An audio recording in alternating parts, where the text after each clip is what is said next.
Thanks, Brian. Well, outrage is growing against Columbia University here in New York City for hiring former Weather Underground radical Kathy Boudin as a member of its staff. Boudin, who went to jail for her involvement of 2 cops and an armored truck guard, will now be able to mold the minds of America's youth. It's terrible news to folks like Joe Connor. At 9 years old, he lost his father in the 1975 bombing of a New York City tavern. The group of terrorists who claimed responsibility for that bombing called themselves FALN, and they had connections to Boudin's group, Weather Underground.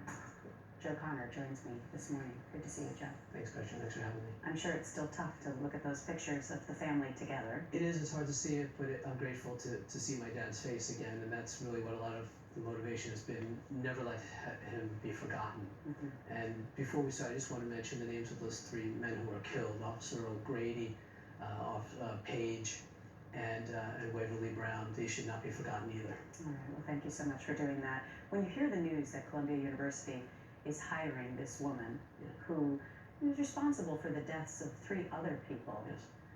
What do you make of it? Well, it makes me feel that that academia has now taken some of the left-wing causes, and Kathy Boudin would not have been hired, say, if she was a serial killer.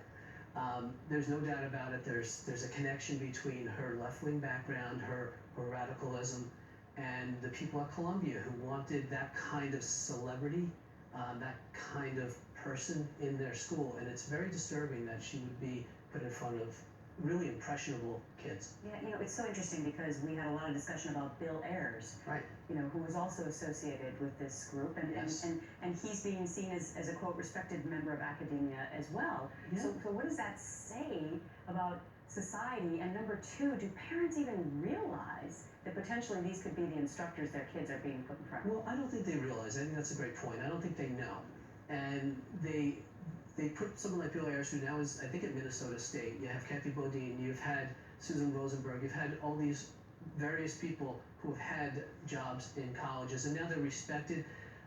It makes no sense. They were murderers. They planted bombs. They tried to overthrow the United States. And when they realized they couldn't do that, they moved from an active terrorist role to the academic world, to politics, and even into the media.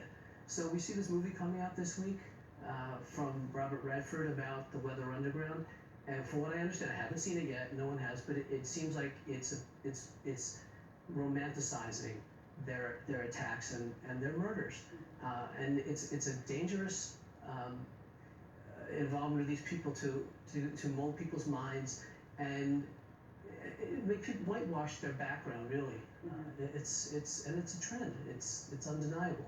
We should also mention that your family was also hit with the terrorist attacks of 9/11. Yes.